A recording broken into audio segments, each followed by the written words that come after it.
When I say the word disability, I'm sure we all think of something different.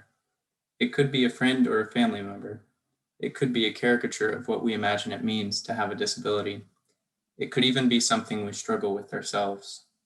Regardless of what you may have pictured, it's important to note that according to the World Health Organization, 1 in 5 Americans have a disability, and the disabled population makes up to be the largest minority group in the United States. Given these statistics, I came into the topic of disabled rights, expecting to have an abundance of source material. The disabled population has been historically attacked and ridiculed, after all, and yet open prejudice against the disabled is extremely uncommon. Why is this so?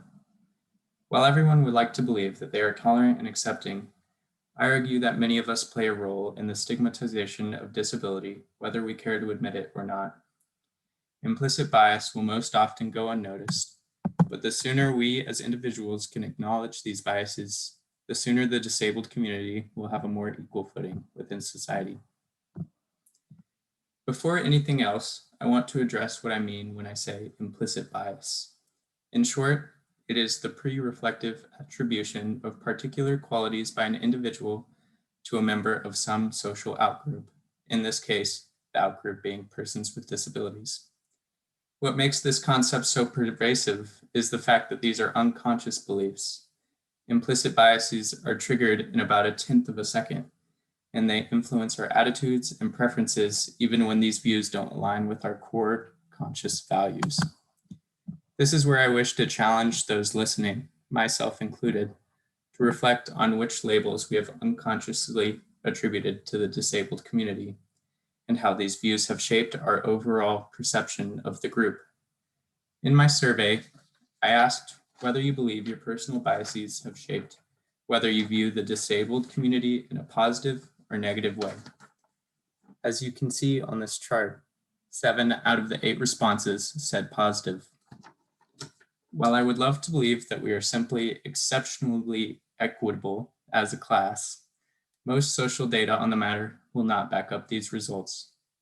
For example, a 2007 study from the American Bar Association found that preference for people without disability compared to people with disabilities was among the strongest implicit and explicit effects across the social group domains, including race, gender, sexuality, etc. Within the study, 76% of respondents showed an implicit preference for people without disabilities. This being said, if you still stand by your claims and wish to put it to the test, I recommend the Harvard Implicit Association Test. This is a great tool in the pursuit of understanding what biases we may hold underneath the conscious values we choose to identify with. At this point, we get the picture that implicit bias does play a role in how we perceive the disabled community. But how much of an effect does it really have? I argue that the problem is one of the biggest issues faced by the disabled population today, and it oftentimes has detrimental effects both in the classroom and in the workplace for a disabled individual. For example, studies find that in an educational environment, it is commonplace for teachers to place lower expectations on those with disabilities, and likewise discipline them more harshly than those without disabilities. While these teachers undoubtedly believe that they are acting objectively, their actions are still reflective of implicit biases. The impact that this can have on a child is just one of the many ways in which unconscious social stigma can affect the disabled. The aforementioned effects of implicit bias extend further on into adulthood, as is evident of unacknowledged prejudice. As evidence of unacknowledged prejudice can also be found in the workplace. For one, according to the American Bar Association, the national unemployment rate is 6.8%, but for the disabled, it is 15.5%. Additionally, the national median income for a disabled individual, $21,000, is $10,000 less than the median of those without a disability. This may seem like data that has more to do with the legislative side of employment, but it is more so a symptom of a larger social issue, including unconscious biases that are often held by employers. To add salt to the wound, unconscious bias training courses are standard practice for most businesses, but unlike social domains such as sexuality, ethnicity, gender, religion, and age, disability is rarely a topic within the training. Yet again, these are just a few of the many ways in which unconscious, implicit biases have negatively impacted the disabled community. Obviously, most wouldn't be inclined to admit or even acknowledge the biases they may hold against the disabled. But we can still see the ways in which this stigma has rooted itself within social norms. This being said, I believe there is hope to be found in the growing willingness within society to have conversations about the things that make us uncomfortable. Sometimes it's hard to confront the parts of ourselves that we may not be proud of, but this is an area where one can pursue both personal growth and social growth.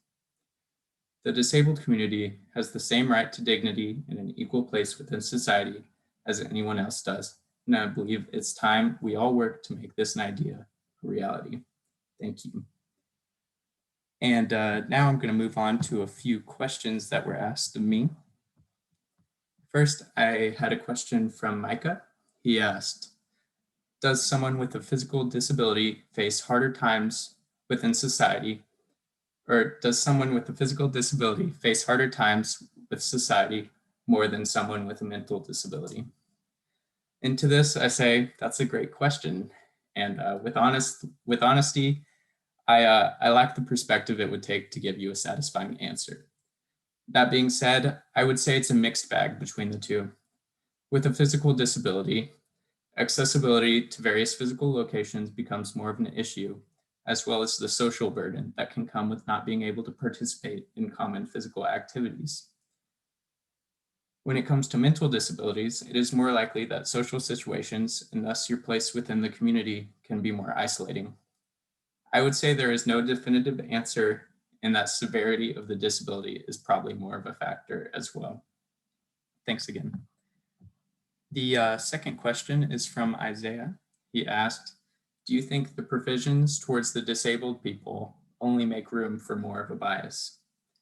And I think this is an interesting question. And I think the idea of provisions for the disabled is something that has turned a few sour to the movement, especially those who need to meet certain accessibility guidelines for the disabled.